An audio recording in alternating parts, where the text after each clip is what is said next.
Hello, everyone.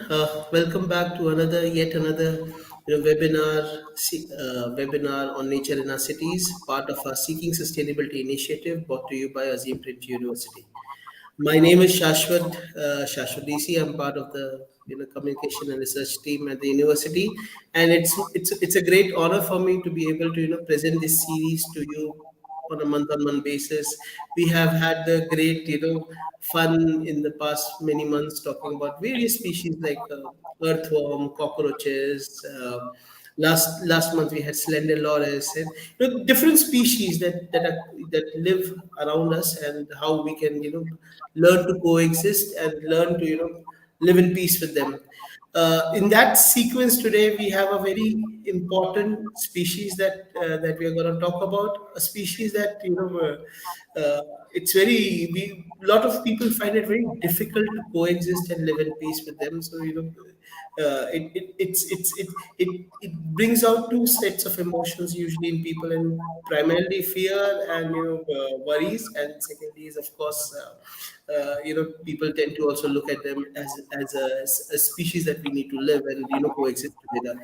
So bringing someone, an expert who is known as for his great work in that thing, we have with us today Gerard Martin, or Gerry Martin as he's most popularly known. He has been, he really uh, he began his career in 1995 at the Madras Crocodile Bank Trust with the mentorship of Rom Whitaker, the famous, the famous crocodile man of India. Gary has also worked in a lot of interesting roles. He became the National Geographic Channel's first Indian adventurer, and he did a whole lot of series all across India, documenting different wildlife and everything. And now he has given up television and he's working in the field of education, where he's trying to, rebuild connections, helping children learn about nature in very interesting ways. He's the founder trustee of the Gerry Martin project and the Liana Trust as well. So, with that small and introduction, I'd like to welcome you, Gary. Thank you so much for sparing your time with us today. I know you're not keeping in the best of things, but still you're there with us, so that's a great feeling. Thank you, Shashwat. So, good Yeah. evening, everyone. And Yes, please. Sorry. sorry, go on, Shashwat. Yeah, No, I was just welcoming yeah. you and asking you to start with your words and how you're feeling, and where are you located, and just to kickstart the conversation today. Okay. So, good evening, everyone. So, I'm actually speaking to you from our home and base, which is very close to Nagarhole Tiger Reserve. And yeah, unfortunately, I'm not keeping too well. But if you are unwell, this is quite a nice place to be unwell. Um, and Shashwat has asked me to speak about snakes today. It's something that is well, snakes are very dear to my heart. And my focus at the moment is human-snake conflict mitigation. So I've got a small little, bunch of slides that we can go through to just jog off the conversation, and then once I get through that, we can continue with the discussion and maybe field any questions that anyone might have. Yes. So, any questions for Gary? You can just punch in at the live chat box, and we'll take it up towards the end. So, I'll bring up the PPT. Yeah. Yes. So, just the basics. What is a snake? A snake is actually a reptile, and I always include this slide because there is so much myth, legend, and supernatural belief about snakes that is very important to know that they are actually just animals. When I say just animals, I don't mean to belittle them. They're fantastic, but they're just not fantastical, if you know what I mean. So snakes are reptiles. They have no legs or arms. They don't have eyelids, so they can't close their eyes. Um, and they don't have external ears, so they can't really sense airborne sounds. The What they do have is an eardrum that is attached to their lower jaw, much like ours. And when their lower jaw or the belly is against the surface, they can feel vibrations that come through it. They have watertight, scaly skins, like all reptiles. Their skin is impervious to water. No sweat pores. nothing that can go through, which is why their skin is so valuable in the leather industry. Um, their ectothermic means that they actually need to use their surrounding temperature to regulate their body temperature. So if they need to get warm, they can't just do 20 sit-ups and get warm. They have to go to a place that's warm. If they need to get cold, they can't just wash their face and get cold. They need to actually go to a place that's cooler. So all snakes are actually egg layers, even the ones that what we call give birth to live young. They just basically carry their eggs inside their body until the eggs are ready to hatch, and then they lay them when the eggs are ready to hatch. And yeah, not all snakes are venomous, and not all venomous snakes are actually dangerous to us. So there's a lot of snakes, like the snake that you see in this picture, which is a green cat snake that is venomous, but his venom doesn't really affect us. So now in India, we have over 340 snakes, and we're fast approaching, I think the 400 number. Mexico is the place with the highest number, with over 400 species. But in our good Indian spirit, we will catch up with them at some point. Uh, but out of these 340, only around 50 can cause damage or death to us. And out of those, there are only 15 or 17 that are what we call medically significant. Now, a king cobra can kill a human being with a bite, but it's not medically significant because it doesn't bite anyone. Uh, sea snakes have very, very potent venom, but they don't bite anyone, and hence they are not medically significant. Uh, but we'll talk about the medically significant ones in just a moment. And snakes are not only in wild areas. Very often people say, "Oh, a snake has come into our compound," or "It's we just saw a snake has come into our gated community or apartment building." It's not. It probably just lives there. This is just the time you've seen it. It probably has been there all the time. Uh, just scratching its nose and watching you and sniggering to itself. Um, and there are some snakes, some species like cobras and rat snakes and some checkered keelbacks that do much better in places like towns and cities than they would in an actual wild, pristine habitat. This is probably the reaction that most people have when they see a snake. Uh, and it's it's funny because there are a lot of much more dangerous things that we don't really think twice about.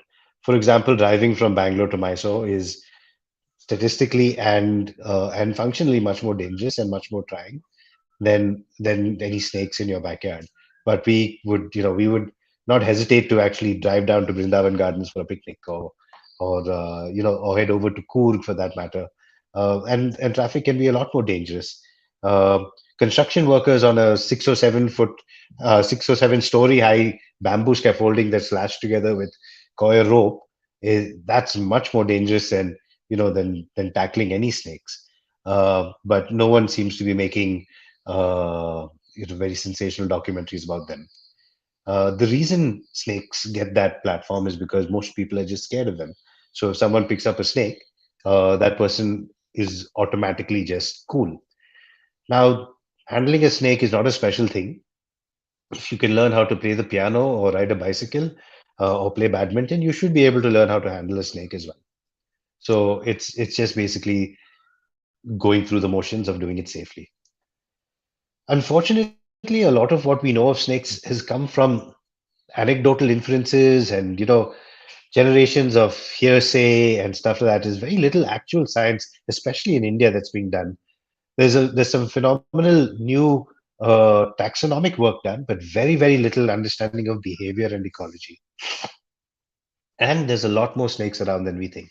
So when you feel that a cobra has come into your gated community or your apartment building or your school or your office, it probably has a bunch of other cobras around there as well that are there without having been seen. Now, one of the issues uh, with with the fear that everyone has is that there's a lot of fraud around. There's a couple of things that I mean, of course, as far as snakebite treatment goes, there's all kinds of ridiculous, well, from sublime to sometimes cute to absolutely ridiculous uh, methods and protocols for treating a snake bite. None of them are actually healthy and none of them work.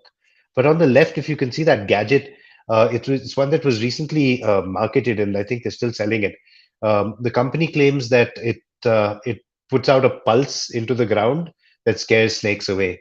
Uh, it doesn't. And when we asked them about it and we asked them about what the frequency was, snakes can't even hear that frequency. So these gadgets were actually made for rats and things like that. But the funny part is it doesn't work on rats either. So none of these things work at all. The big issue with this is they're marketing it as a farmer's friend and one that a farmer could just take into the field and put it down and be safe from snakes. And that will automatically negate the single best safeguard that the farmer has, and that's the farmer's own vigilance. And if the farmer is depending on something else, he or she might not be looking for a snake that is there. So these kind of fraudulent things should be checked as soon as they're met with, and people need to be a lot more responsible about what they put forward. Now, snake rescue, much of it is done with good intention, and most of it is done badly. Um, the biggest problem with what we call rescue is if you look at the word rescue itself, by definition, it means saving something from danger, which means there needs to be inherent danger to start with. So if there is a non-venomous snake, for example, there is no danger, there is no problem, except that some people might be squeamish or scared of it. Now, the truth is, if one kept taking snakes away from their space, all the animals, the prey base that those snakes were keeping in check, would theoretically boom. And what will then happen is that this place that you now are sleeping well in because you think that the snakes are not around anymore will become much more inviting for a lot more snakes to come in because there'll be the space and the resources for a lot more snakes to be supported in that area. So the best thing to actually do is to just allow for balance to establish itself. Now, the other big issue with this is we found that when you take when you take a snake from one place to another, it almost always dies. So even if there was a danger, it really is just snake removal. It's not snake rescue. So it's very important for us to be clear about what we're doing and exactly what we're achieving. So what's happening with this, with the whole snake rescue thing in cities all over the country, is that tens of thousands of snakes are being moved every week from one place to another, and that means that these snakes are probably dying. So we need to rethink how we approach this thing, and it certainly isn't a conservation protocol. But there is a problem. We can't put our heads in the sand and say that snakes are fine and they won't harm you if you don't harm them. If that was the case, 60,000 people wouldn't die every year. Aside from the 60,000 people who die, there's about between 1 lakh 50 to 2 lakh people who suffer what's called a permanent loss of life function. It could be the loss of a limb, it could be morbidity, it could be kidney failure. It's also really expensive to treat the subsequent symptoms. So if there's tissue damage, for example, you need skin grafts. Uh, if there is kidney failure, you need dialysis for a long time. And it's very expensive. And unfortunately, snakebite is a reality for the poorest of the economic strata in the country. So it's really something, it is a massive problem. And India accounts for around half the global burden of snakebite. Another thing that is causing this is that, again, like I said earlier, there's very little science that is fallen back on when we come up with decisions on what needs to be done, including how not to get bitten by snakes or what to do in case you do get bitten by snakes. So there's very little true and robust and science that can stand up to scrutiny that's done. And unfortunately, in India, with our population density and us being in the tropics and us being a primarily agricultural country, snakes and people, venomous snakes and people, live in close proximity. Uh, it's actually very easy to avoid snake bite. I mean, how you do that is similar to how you cross a road. And the thing is, you can't. The difference is you don't have to worry about crossing a road when you're not crossing a road. but you do have to constantly think snake if you're outside and walking and doing some other things, or going to turn the pump switch on, or if you're walking out at night. It's really important to just think snake. But I mean, there could be so many other things like broken glass, for example. So it always makes sense to be careful and vigilant of the space around you.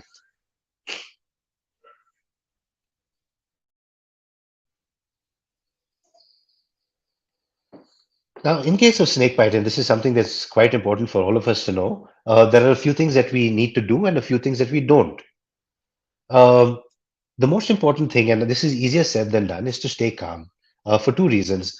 Panic makes the patient's blood pump faster. Also, when we panic, we make bad decisions. So it's really important to try and stay as calm and in charge of the situation as possible. And then remove anything that might become tight if swelling were to occur.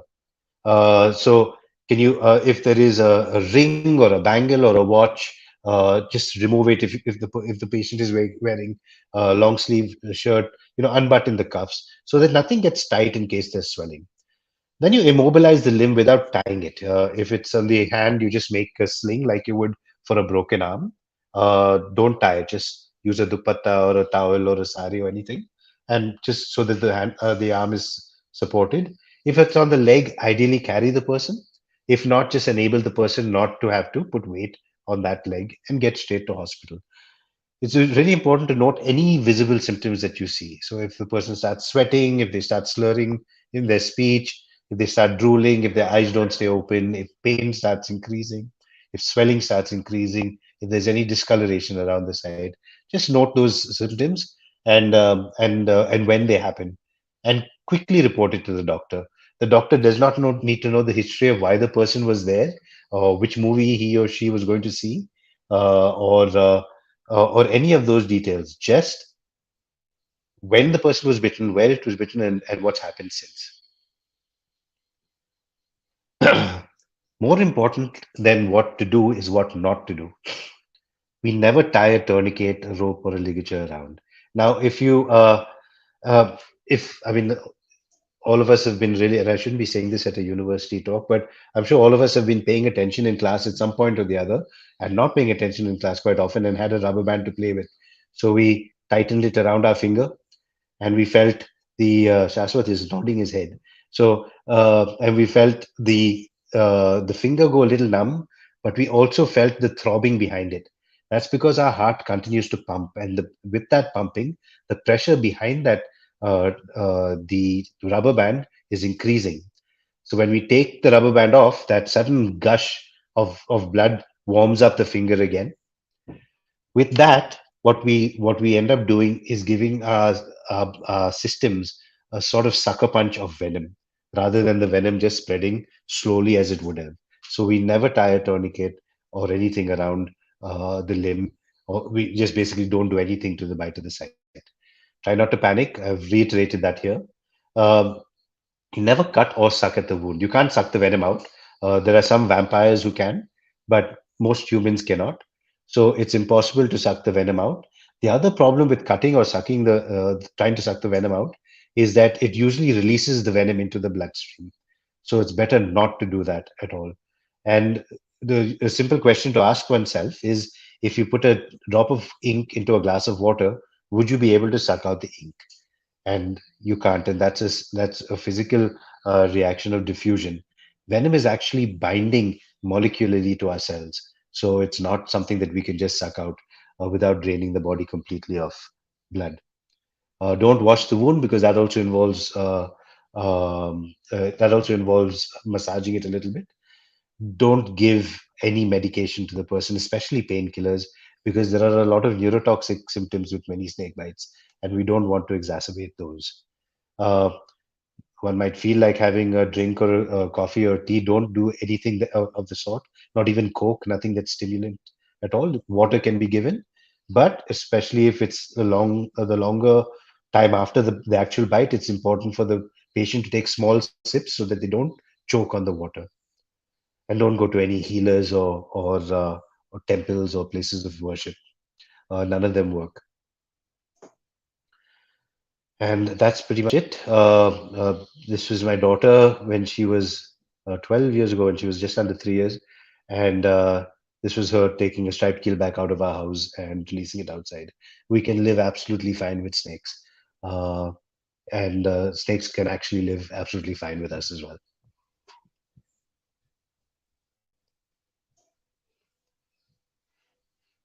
So the first thing I should say, Gary, I think so. It's been a shocker for me because I'm sure we have all grown up seeing the best way to deal with snake bite is tie a tonic bit and tightly so that you isolate it. And it sucking has been one of the most, I should say, effective mechanism that we have seen in Bollywood films. Yes, and we know how effective Bollywood is as well. So yes, we must follow that. Yeah. So just to start with one of the first question that comes to mind is typically when we think of snakes, we think of them as being there in the farms, being there in the forest, being there in some of the remote parts of. But we are also keep seeing all these interesting videos that keep cropping up all the time of snakes being there in the cities and all. So how where do these snakes exist?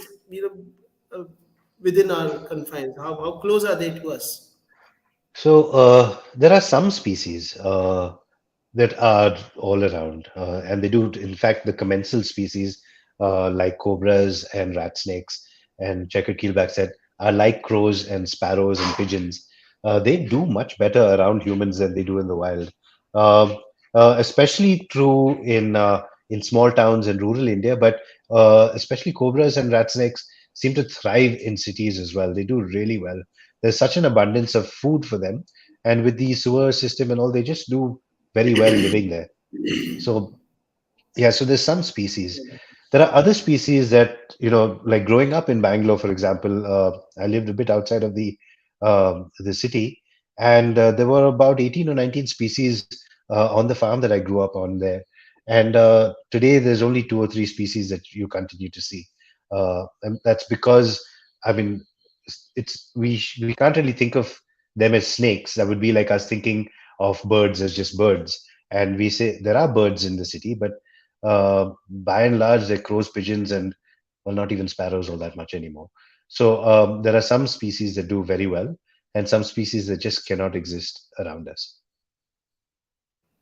Okay, one of the things that whenever we look at species, we look at them from a prism of conservation, right? Typically, and that prism of conservation is dependent on how close or how badly are they impacted, say extinction and their numbers declining and everything. And that's so. In that sense, if we look at the species of snake per se, do they need any sort of protection, from us, or they just need to be left alone? Well, actually, I think if they're all left alone, they'll be fine. All the animals. But with snakes, again, there are some snakes that are, especially ones that are more specialized in their needs, habitat and terrain-wise. Um, there are some snakes that are found only in high altitudes that are probably going to suffer the effects of climate change. There are a lot of snakes that need clean water, for example. Bangalore used to be known for a species called the olive keelback water snake, a beautiful little snake, just grayish, well, gunmetal gray on the top and light red stripe, and then a very light underside. Um, it was no, in fact, J.C. Daniel in his book mentioned Bangalore as the place that it was so common, and it's true. I used to see them all over the place. I'd seen them on MG Road and Brigade Road and Museum Road. I used to go to school there, and you don't find them at all anymore. And they need perennial water, but they need clean water, and we don't have much of that anymore. So I think there are a lot of things that are jeopardizing the survival of some species, and many of those things sort of enable other species to do very well. So again, we can't really think of them as just do snakes need protection, uh, but some species definitely need some level of maybe intervention. We don't know yet. And you touched upon that thing. So, like you gave an instance of how you have seen them certain species decline over a period of time. How are other things like climate change and lot of these forests and everything vibrant? What sort of impact are you seeing on ground with the snakes per se? Um, it's really hard to say because we don't really have any baseline to go on. Um, the one of the big issues is that there's been very little research that's been done. We have no idea what densities of snakes there are around. So, and it's a really difficult thing to do. I mean, it's hard enough to count, visible animals that you can see quite easily. To figure out actual densities effectively of something as elusive as a snake would be very, very difficult to do. Um, but because we don't have that baseline, the only thing we can really go on is personal experience. And generally, in discussions with various people, there are some species we don't know why it's happening, but there are some species that we don't see much anymore of. But there are also, I mean, there's also I think we're loving them to death a bit nowadays. So, for example, the saw scale vipers that are found on the laterite plateaus in the Konkan region. Um, these plateaus were places where you could walk around and find, you know, 5 to 10 dozen in a matter of a couple of hours. But enthusiasts who want to go and photograph them and stuff like that have destroyed those plateaus, and they turn over a rock and they either don't put it back the way it was, or if they put it back the way where they think it was, it's not really. You need to take care to make sure that it sort of fits into the seal that's been created over time, and all the weathering that's enabled, just the microhabitat to be intact inside that. And you don't find. I was at one of these plateaus a couple of years ago, and I spent the whole day looking, and at the best time of year, and I didn't find a single one. So um, again, it's just basically we might like them, but it doesn't mean us liking them is a good thing either. So this is definitely an example of, if they were just left alone, they'd be absolutely fine. And coming to another, and I'm asking this question at the risk of riling you, is that typically we ask this thing, do why do we need the snakes per se, right? So typically, whenever you have the question of snakes, and that's what kids are taught, they're the farmer's friend, and they control the rodent population, and especially in the agriculture. But beyond that, but they are not like the apex predators, like like tigers and everything. Why should we work towards conserving this species per se? Okay, so I'll take your riling and raise you to a proper boat rocking. I feel that snakes are much more important than something like the tiger, which is very valuable as a flagship species. Uh, But if you think ecologically, there are a lot of other animals that could also fill in that niche. If snakes were to vanish, the effect that they have on a large and the sorry, the magnitude of effect that they have on maintaining various prey species would overwhelm us in next to no time. Uh, the so it's it I think just we're still scratching the surface when it comes to truly understanding uh, the dynamics and the ecological dynamics that exist and how we're affecting them on numerous fronts.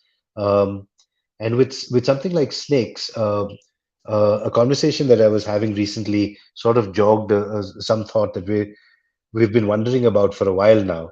And they kept asking, these folks at the farm here, we at a farm near here, we were tracking one of our Russell's vipers that we have radio transmitters in. And they were like, why are there so many Russell's vipers here? And sort of as a knee-jerk reaction, I just blurted out, because you've got so many rats and you've killed everything that either would eat a Russell's viper or compete with the Russell's viper. So the peacocks have all been eaten, the jungle cats, the monitor lizards. So there's all these things that would have actually maintained or definitely at least competed with a number of Russell's vipers are gone. Uh, so, but again, that was just a knee-jerk thing. I haven't tested it, or we don't have any way of actually knowing if that's exactly, one of the main reasons there are so many Russell's vipers in this region. Uh, but it's definitely a possibility. So it's just that whole much touted web of life thing. But but it's true. It's if you take them away, and it's not they're not just farmers' friends. If we actually took away the snakes from cities, we would be overrun by rats. Really, I mean, there is nothing else that is keeping them in check. Uh, I mean, all kinds of poisons and everything have not worked. And given the number of snake rescuers that are all making a very healthy living from from moving snakes, there's quite obviously a really high number of snakes in cities as well, and they wouldn't be there if there wasn't food for them. So they're definitely keeping a check on rodent populations. Wonderful. So, coming from that snake rescuers to the snake charmers, India has been known as a land of snakes and elephants. But the one Yes. species that kind of stands out and we always know is the cobra, of course. So I, Gary, if you can just educate us possibly, or introduce us to a few more other species which are very unique in their traits or endemic to India, and we should look forward to meeting up with them. Oh, there's so many. The cobra, yes, is the most iconic of all these snakes, I suppose, because I mean, when you generally say snake, one of the first images is a hooded up cobra, right? But the funny part is, that's not a cobra. A cobra isn't a snake that is hooded up. The snake that's hooded up is actually a terrified cobra, which is different from a cobra. Uh, so it's basically in India, we have, if you look at places like the Western Ghats, the Andamans, the Northeast, there are so many species that are endemic to these places. Something quite common like the Malabar pit viper, uh, truly beautiful snake, is endemic to the Western Ghats.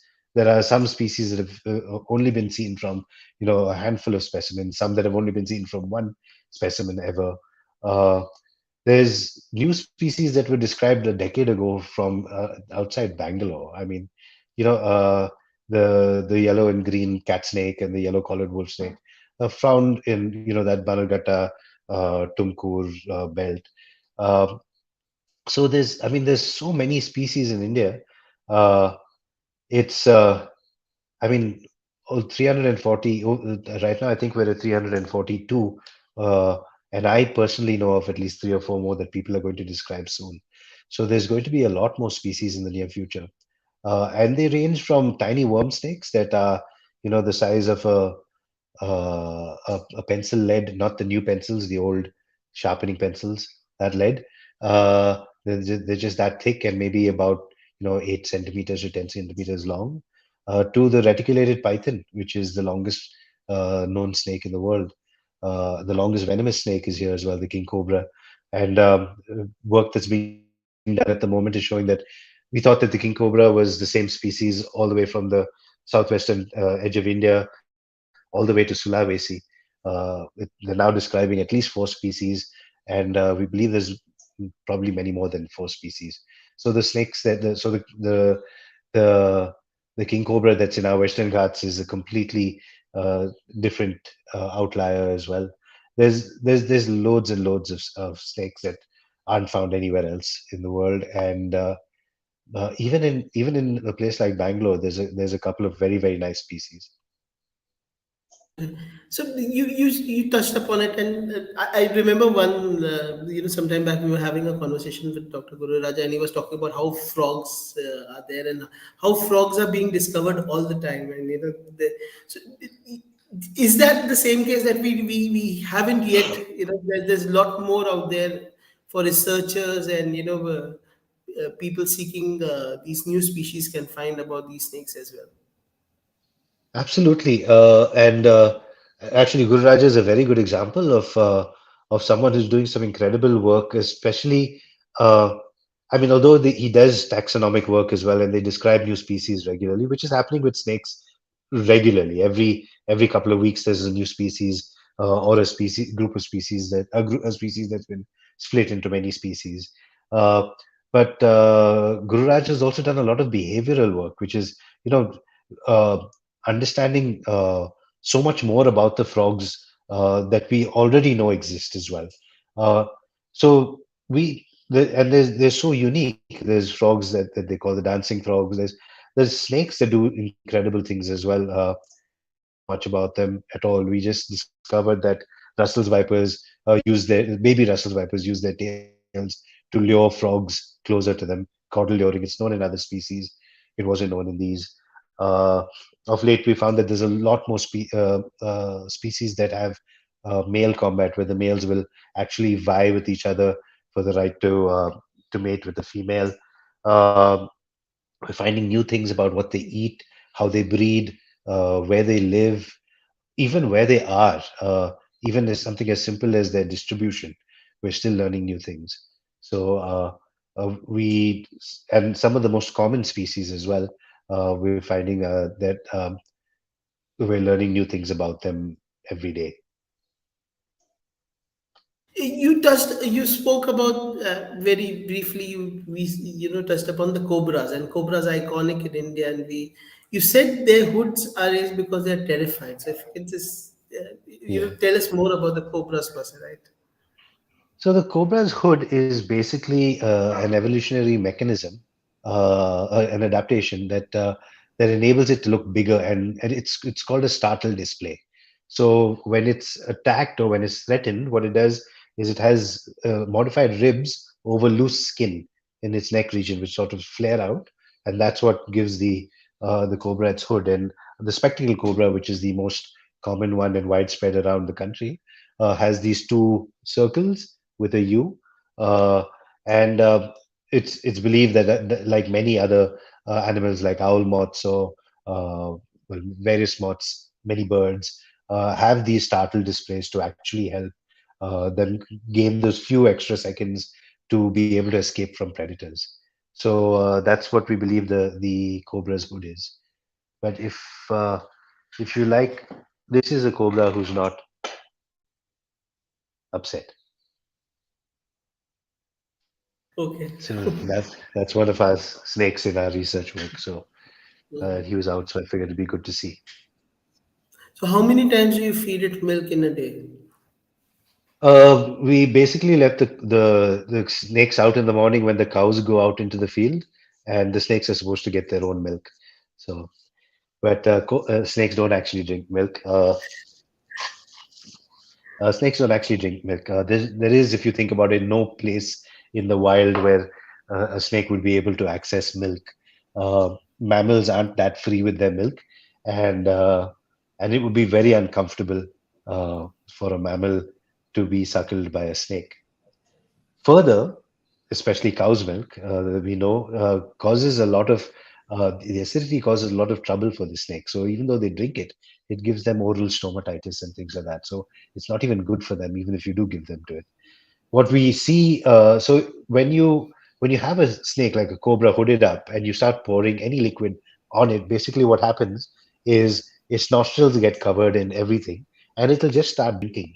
And especially if it's hot outside and the snake is overheated, it will start drinking.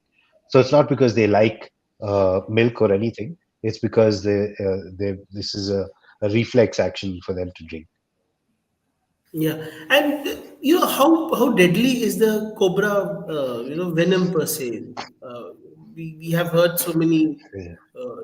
tales Well, about them. They can kill they can kill so many people in one shot or whatever. You keep hearing about that. well, you hear a lot about having king cobras and stuff like that, but uh, see, there needs to be context to things like that. So, v- if you take volume for volume, the cobra's venom is not that, or the king cobra's venom is not as strong as something like, say, a crate's venom, which is much more potent. But a king cobra has copious amounts of venom that it can actually inject with one bite. So that's what makes it dangerous. The thing is, king cobras don't bite unless they're really, really pushed to bite. So they're not dangerous snakes. And this whole thing about which is the most dangerous snake is actually quite a moot point because it there's so many variables and contextual aspects that need to be brought into that kind of a thing that uh, it doesn't matter if at the end of the day if a snake can kill you and you've been bitten by a snake, it doesn't matter whether it's the most dangerous or the seventh most dangerous or any of those things. You have to go to the hospital and get treated. uh, and at the end of the day, you just, I mean, we never think about we never think about which car is the most dangerous car that we are going to buy or drive in or whatever, right? In fact, most of us don't even think about safety in the cars that we drive or the bikes that we ride. So it's just the stigma that goes with snakes that makes us ask these questions. So, but yeah, a driver who drives every day, 12 hours, 13 hours a day, is doing a very, very dangerous job. And uh, yeah, and although we glorify the snake person who gets bitten by snakes, we condemn the driver who meets with accidents. So True. But Gary, coming to one important, and you touched upon in your presentation, India has, almost 50% of all deaths related to snake bites. What do you think are the reasons, and how can it be prevented? What are the measures that we really need to take to, bring down the significant number that we have? so there are two things. First is the mitigation of the snake bite itself. We need to really work hard at spreading awareness. More than spreading awareness is to develop and inculcate practices that minimize risk and minimize the chance and minimize actual interaction with snakes. So simple things like using a torch at night, uh, using mosquito net if you're sleeping on the floor out in of your house. Um, Wearing footwear when as much as possible, using a stick if to like clear the ground in front of you, not tap the ground, because although snakes can hear or feel those vibrations, there are some snakes that respond to those vibrations by fleeing. There are some snakes that will respond to those vibrations by hiding.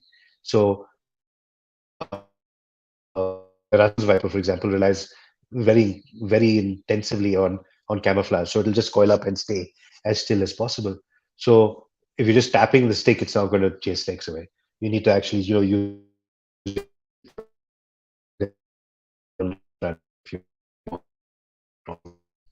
so those things, and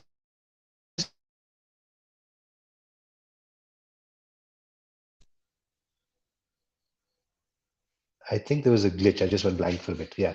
Yeah, So yeah. So yeah, yeah, basically just thinking safely is what we need to do. So mitigating snake bite itself, and then managing snake bite. So spreading the word about what good first aid is, uh, training doctors in rural India, uh, improving our anti-venom, all these things. There's a host of things that need to be done. Much of it is not rocket science, but it's a lot of grunt work that needs to be done as well. And there's a lot of people that are doing some phenomenal work in the country and around the world at the moment. So hopefully things will get better in another 5 to 10 years. yeah. Gary, also, we have seen your photos and videos of you having a snake and removing its venom, right? What do you really do with the snake venom, and how is it used? In what ways is it used?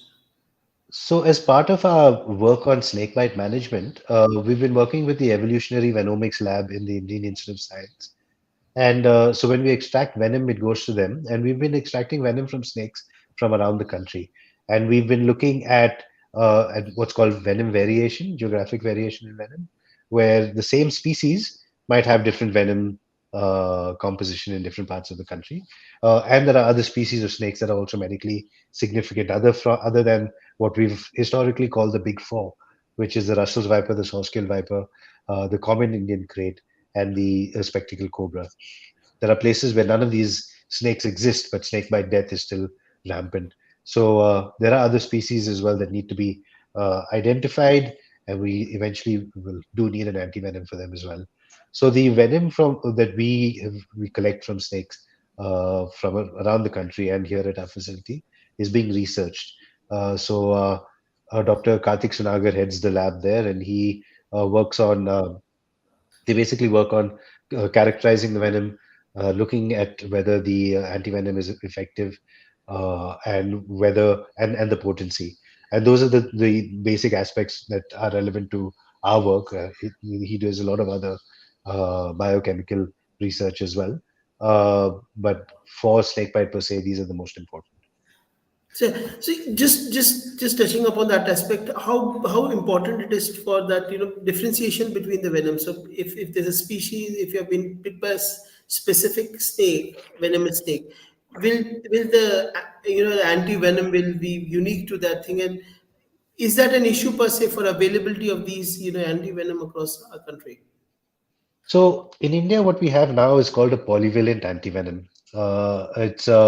It's effective. It's meant to be effective for the Russell's viper, the saw-scale viper, the spectacled cobra, and the common krait. Uh, we've found through our work that there's many places where the antivenom is not working very well, and some places where it's not working at all. There's also a lot of other species that are medically significant that the antivenom doesn't work on at all. So uh, there is still a lot of work to be done. But right now, as things stand, identifying the species could help a good doctor, but there is not much else you can do aside from the antivenom or treating the bite symptomatically. Yeah, interesting. Also, now coming to some of the traits that we know of the snakes, right? There's this typical thing associated that snakes eat their own, their own offspring if they are hungry or starved or something. How true is that? And in that case, and just, I read somewhere that cobras are unique because they care for their, their offspring in that sense. So no snake cares for its offspring. Uh, there might be some snake that would eat its young, if especially if it was a dead young. But for example, you see Russell's vipers. We've now seen a lot of Russell's vipers give birth, both in captivity and in the wild. And the female, I mean, she just gives birth and takes off. The most other snakes will actually lay their eggs somewhere, and then the eggs are on their own. They might survive or not, uh, and the young are definitely on their own. So there is no parental care in snakes that we know of with any species that is known. Uh, as far as eating the snakes, I feel, and in all this time, I have never seen that happen with any snake. It might have been something that's happened either apparently, or it might be someone having seen something that isn't, you know, actually a snake eating its young. It might just be a bigger snake eating a younger snake or a smaller snake. So that happens all the time. I mean, cobras eat smaller Russell's vipers, rat snakes eat smaller cobras or whatever. King cobras eat rat snakes. Kraits will eat wolf snakes and other things. So it might have been someone having seen something like that where they thought, and then yeah, Okay. gossip spreads fast. Yeah, and how so now the second question is, how what is their memory is like, you've often associated, that they can be very vengeful in their things. So if you harm them in any ways, they'll come back and target you very specifically. How what do you think of that myth? Well, it's actually not them coming back to it. If you kill a snake, your photo is printed in its eye, and then its mate will come see the photo and it'll follow you anywhere, overseas also. But so revenge is a very human uh, emotion, I guess. Snakes, no. If you scare a snake or you try to harm it, it'll just get out of there and it won't come back and bite you. But if there's someone who habitually harms snakes, there is a good chance that he or she will get bitten at some point. So it's almost certainly not the same snake coming back and seeking someone out. In Arunachal Pradesh, it's actually quite interesting because when they see the snake that they call the barta, which is a callback's lance head pit viper, they feel that they need to cross the river 7 times before they go home because otherwise the snake will be able to follow them. And those rivers are really dangerous, especially during the rains. But they do this, and I'm sure some people have actually died crossing those rivers. Uh, so I mean, all these things are we. So the snakes' lives don't revolve around us per se. I mean, they might benefit from our practices and they might do well around us, but we are not the center of their universe, and we are not the center for most animals' universe. So I think we need to, and if you think of a lot of these myths and legends, they sort of give animals this platform from which we believe that they have something that they want to either do to or for us. Uh, but I guess that's just us giving ourselves a bit too much importance. So in all your years now, just going by the same vein, you haven't met an Ichhadari Saap, someone who can. There's some that come back to collect debts and all that stuff, but aside from that, no. So no, No, I think snakes. If I mean, and this is the thing. There's a lot of them. There's in fact, the Nagamani is the other one where people yeah, talk of about the course. diamond in Yeah. the snake's head. I mean, when I bought my car, I paid EMIs for 5 years. If there were diamonds in snakes' heads, I wouldn't need to take a loan. I wouldn't be buying a Toyota. I'd be buying like a. Well, actually, I don't really like Bentleys, but anyway, I could have bought a Bentley. So Yeah. Yeah. You just need yeah. to find the right snakes, I think. So coiled around a pot of gold or something, right? You need to. I think so, yeah. That and it has to be on a certain phase of the moon, and it has to be an old snake. And one person actually told me that it has to be a snake with a beard. So, yeah, Yeah. That's good. So just tell me one thing. There are quite a few fabulous snakes, and you had Cleopatra who put her hand in that the box, and that was the way she come. Which snake was that per se? And do we know yeah. that? So, uh, from the I think from the text, and I remember vaguely remember someone actually talking about this during a conference. Uh, they talked about her losing color and the bite getting discolored and everything, and bleeding from the eyes. So if those were the symptoms, then it probably would have had to be something like a puff adder, or some snake with a hemotoxic venom. Uh, but I have never bothered reading or checking up on this stuff. So, but by and large, they say the asp. Uh, but yeah, there's I mean many a slip between the cup and the lip. So And on you keep hearing this thing, snake venom, getting bit by a snake is also becoming. A lot of people do that as a way of intoxicant or intoxication, right? yeah, so basically, what they do with the snakes first is they put a very very fine filter on the snake's fangs, and then they have to titer the bite.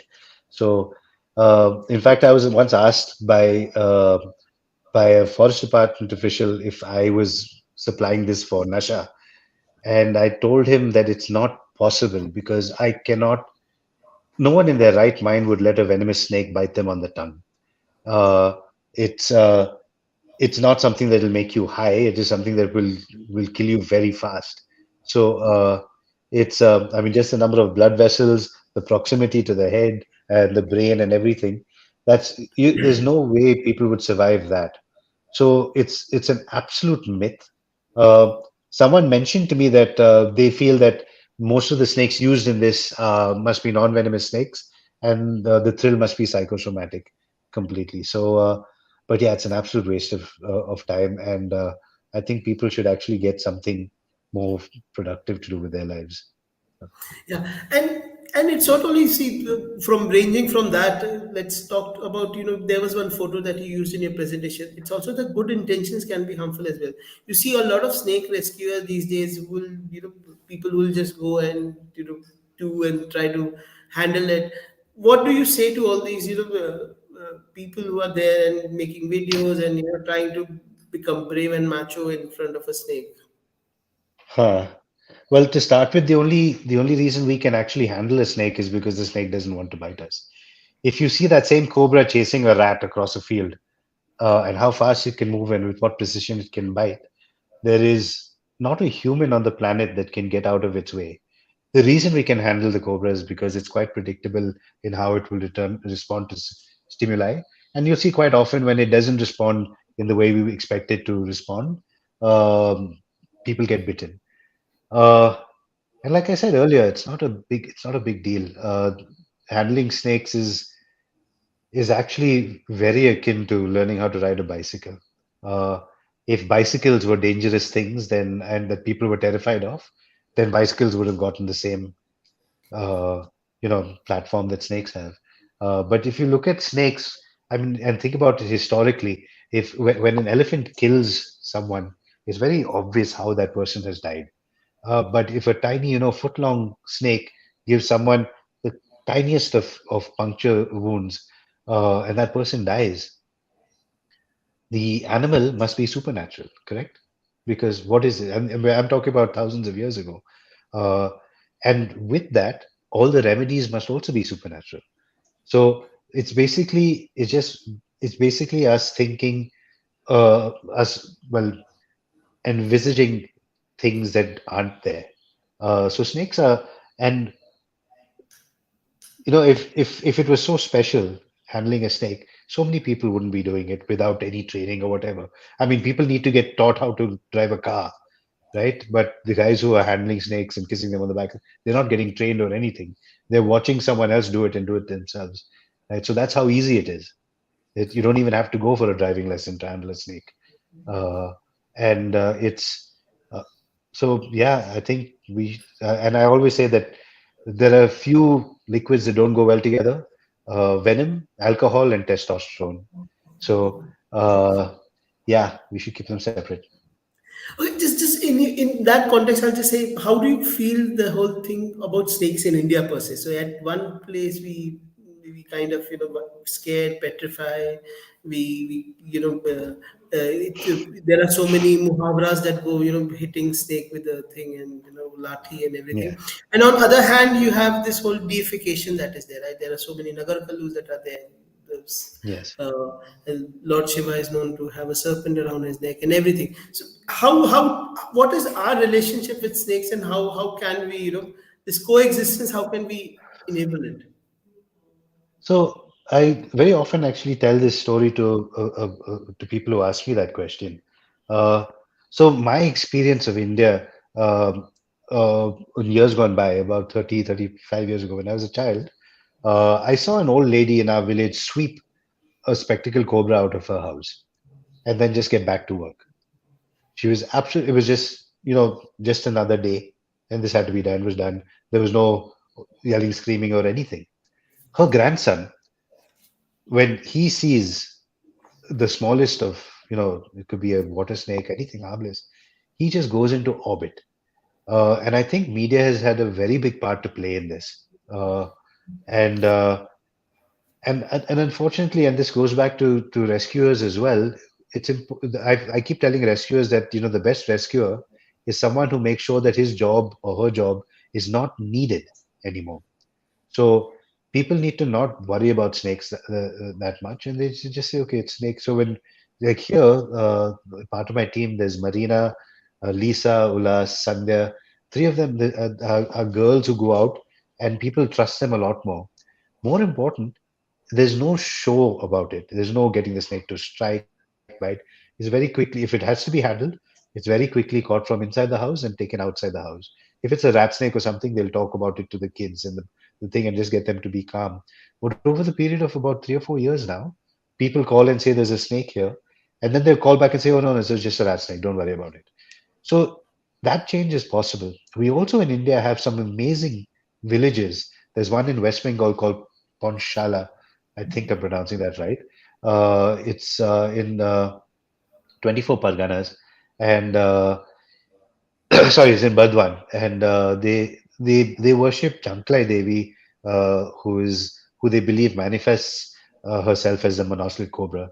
And when I went there in 2000, I saw cobras just like you would see sparrows. Not as common, but in a matter of an hour or so, I saw 5 or 6 cobras just up and about, and the people were absolutely calm around them. Rom went there a few years ago, and when he came back, we just compared notes. Nothing's changed. People are just as you know chilled out around snakes, and it's fine. So it's very possible to live in absolute harmony with these animals. Those snakes there didn't even hood up when I approached them. Even when I grabbed one by the tail, the only reaction I got was from the people who yelled at me for having touched one of the snakes. Right, so the snake didn't react at all. I just picked it up and it didn't hood up or anything. So they had stopped seeing humans as a threat. Uh, that's how incredibly harmonious that coexistence is. And it is, like we spoke about a little while ago, it's very beneficial to us as well. to have them around. Just out of curiosity, Jerry, how many times you have been bitten by a snake? And I've any, been bitten I twice by remember a one. venomous snake. Yeah, one was in Arunachal Pradesh, if I'm not wrong. You've spoken about Yes, it several yes. times. And Yeah, so Arunachal Pradesh, I got bitten by a meadow pit viper while capturing it. It was, in fact, during one of our venom collection expeditions. Uh, and in 1999, I got bitten by a cobra at my home in Bangalore. So both times were stupid mistakes that I made. So, yeah, and how was the recovery? What did how much time or what did you do? I'm just so the worst thing about the cobra bite was, so I was driving myself to St. John's, and the railway crossing was closed. In those days, there wasn't this draw gate type thing. There was these big gates, swing gates that he used to lock with a chain.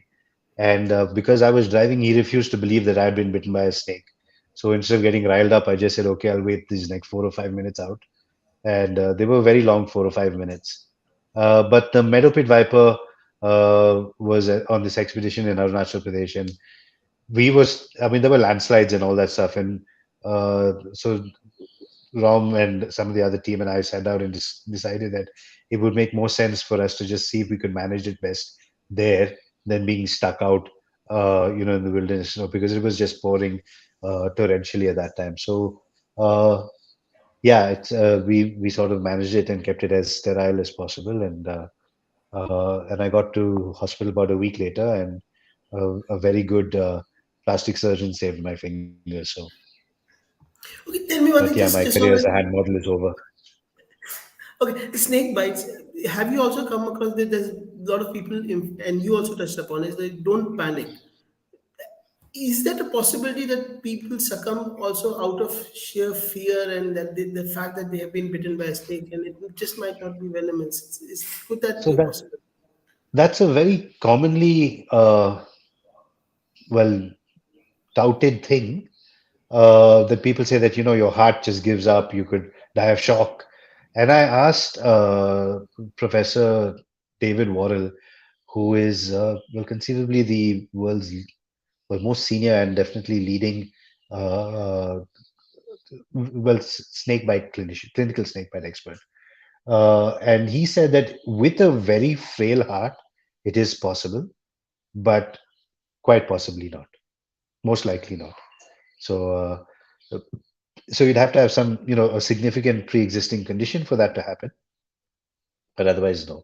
A healthy person from fear shouldn't die from, the fear of From a the snake snake bite, bite. yeah. Yeah. Yeah, and there was one question also here which spoke about is there a way of identifying a venomous or a non-venomous snake bite, or is there a way to know that thing? So that's true in a place like England, because they have 3.5 species of snakes. Uh, and I say half species because one has come over from mainland Europe and they've accepted it. So just like their cricket team, they take in immigrants as well. And out of those, only one of them is venomous, and that one has a triangular head and elliptical pupils. So in the UK, if you see uh, a snake with an elliptical pupil and a triangular head, it's most probably it's the adder, although it could be an escape some other snake from the rampant pet trade that there is there, and a lot of snakes do escape, unfortunately. Okay. Yeah, now moving from snakes, Gary, I need to. I know we are short of time and we're running out of it, and you're not keeping that well either. So moving from that to your work that you're building, if you can enlighten us, the Gerry Martin project, what was it about? How have you have been touting this whole thing about experiential learning, about how conservation needs interaction, especially Yes, with kids. So if you can just yes. touch upon that, it would be wonderful. So, well, the Gerry Martin project is now shut down. It's called the Liana Trust. Uh, so, the it basically was born from the premise that, well, actually, a few premises.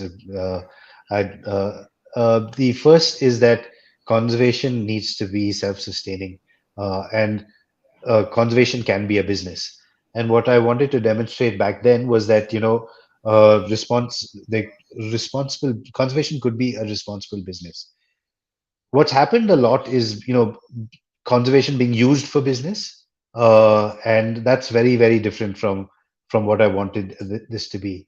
The other thing that I really very strongly believe in is that conservation requires connect, uh, and it's very important for especially children and the actual stakeholders, um who are concerned with whatever region, forest, species, any of things. They're the ones who really need to be involved in in either the conservation of or just the basic coexistence with these species. Unfortunately, we have a largely Western approach to conservation in India. Still, it's very preservation based. Uh, and although I don't for 1 minute, es- especially since we just have this sliver of protected areas left in our country, I don't ever want to take away from how valuable those are. I want to add to that and say that conservation should come outside those places.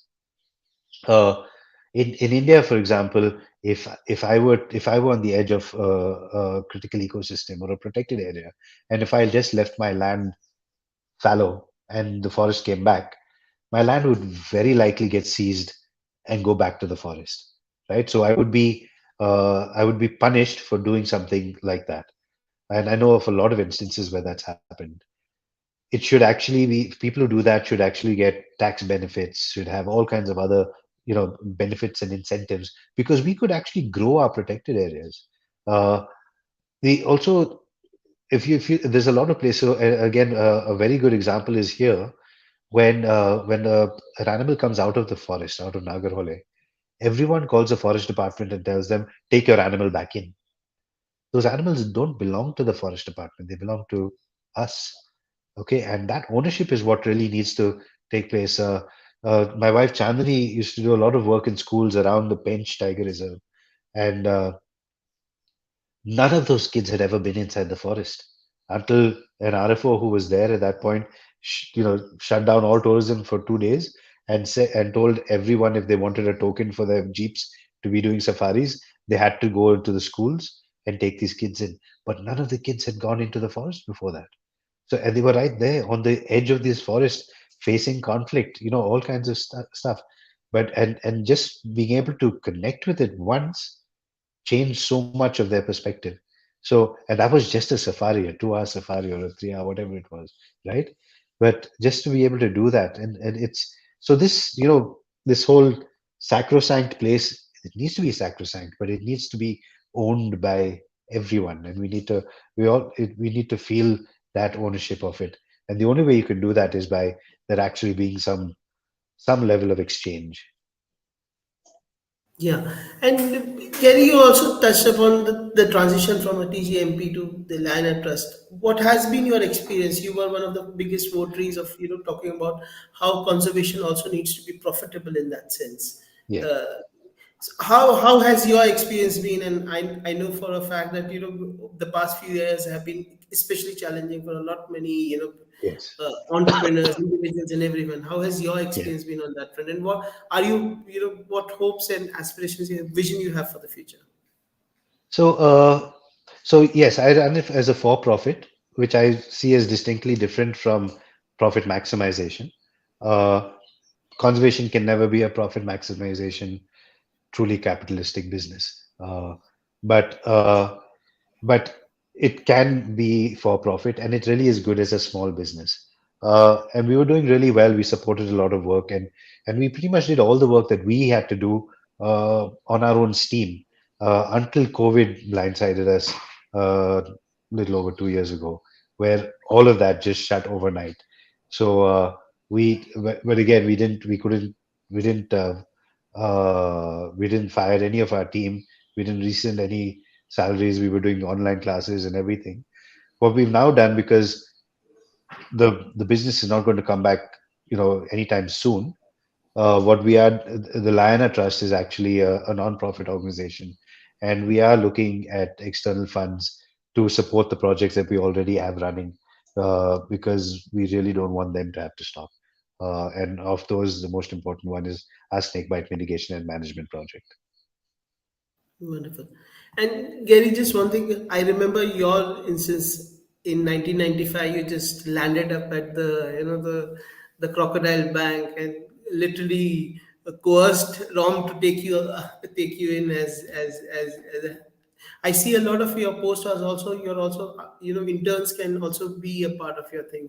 Is there a process how people can get associated with your project and possibly learn from you in all these aspects? So we do take interns and volunteers sometimes. For the next few months, we're actually not because we're redoing everything, the Serpentarium. We already have one long-term intern here, and he's going to be with us for an entire year. And But we're also building the team completely, and things like accommodation and everything are being redone with the new Serpentarium. So I think until the end of this year, we're not going to be taking volunteers in. But I really don't want to not.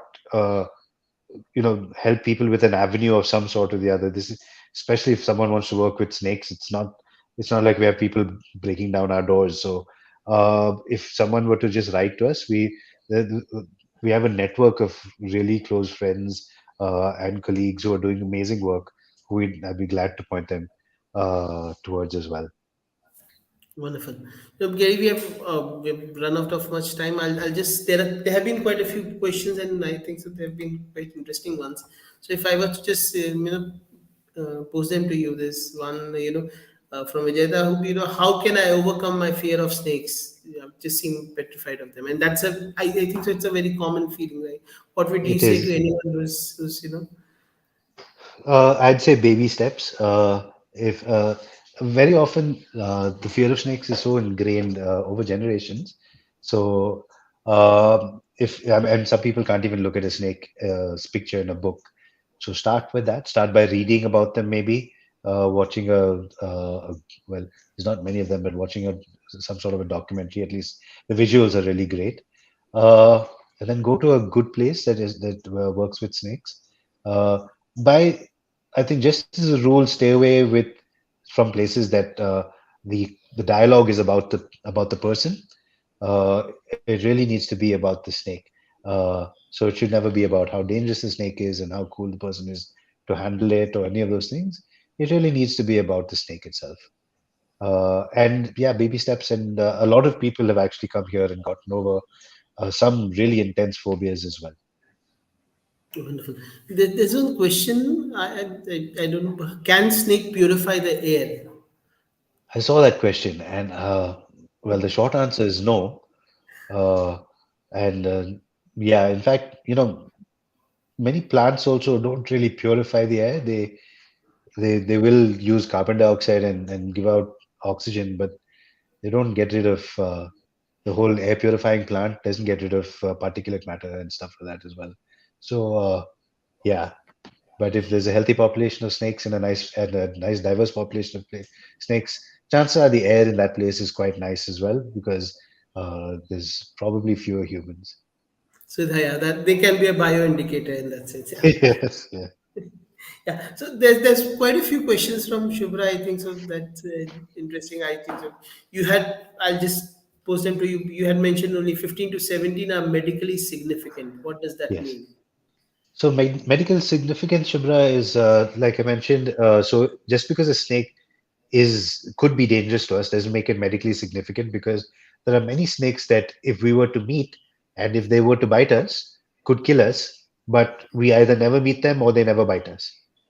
So they're not medically significant. There are some, in the boondocks, in deep forests. There are some in open sea. There are some that just never bite, and no one ever gets bitten by them. But if you were to talk about how potent their venom is, they could seem like really dangerous snakes, but they're not. So they're not medically significant.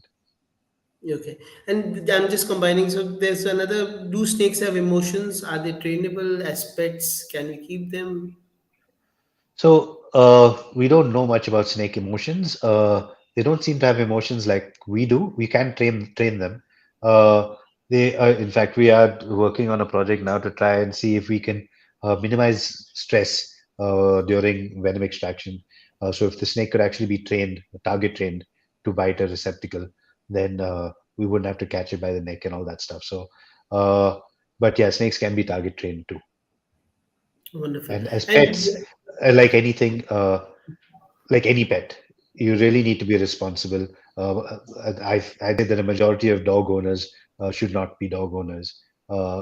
Any animal, uh, if we're going to keep it, needs to be, we need to take the time to understand it, to research what needs to be done, and then do everything we possibly can to make sure that the animal has the best possible life in captivity, if it needs to be in captivity.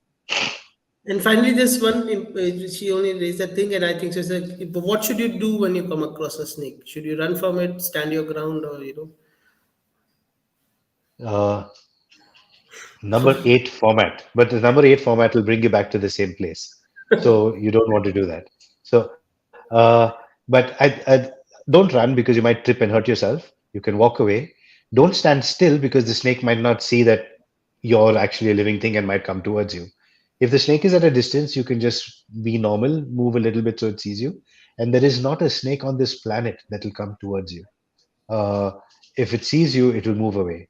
So uh, but I've also seen many places where people form circles around snakes, or like when you see during things like leopard captures and all, people are all around.